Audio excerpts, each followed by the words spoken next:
সাগর কষ্ট পাড়ি দিয়ে আজকে 24-এর 36শে জুলাইয়ের এক কঠিন সংগ্রাম পেরিয়ে অনেক জীবন প্রাণের বিনিময়ে আহত বঙ্গুত্বের বিনিময়ে আল্লাহ তাআলা একটি নতুন বাংলাদেশ দিয়েছেন। আলহামদুলিল্লাহ।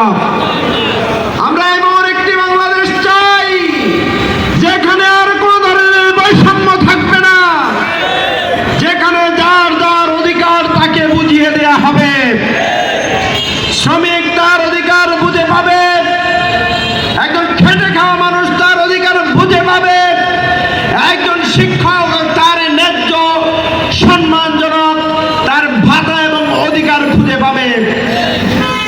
এই সেই ন্যায় ইনসাফ ভিত্তিক রাষ্ট্র প্রতিষ্ঠার প্রত্যয়ে বাংলাদেশ জামাত ইসলামী আজকে নতুন স্বপ্নের জাগরণ মানুষের হৃদয়ে হৃদয়ে আজকে সৃষ্টি করার জন্য আমরা সিদ্ধান্ত গ্রহণ করেছি।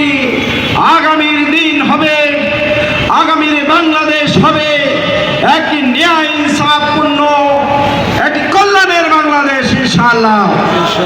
সেই কল্যাণের কথা বলতে গিয়ে মুহাম্মদ রাসূলুল্লাহ সাল্লাল্লাহু আলাইহি ওয়াসাল্লাম মক্কা এবং মদিনায় যেভাবে ইনসাফপূর্ণ রাষ্ট্র প্রতিষ্ঠা করেছেন, আজকেও আমরা শুধু নারায়ণগঞ্জে নয়, সারা দেশে শহরে বন্দরে গ্রামে গঞ্জে আমরা একটি আওয়াজ তুলছি, আমরা একটি স্লোগান তুলছি, আর কোনো বৈষম্য বাংলাদেশে হবে না।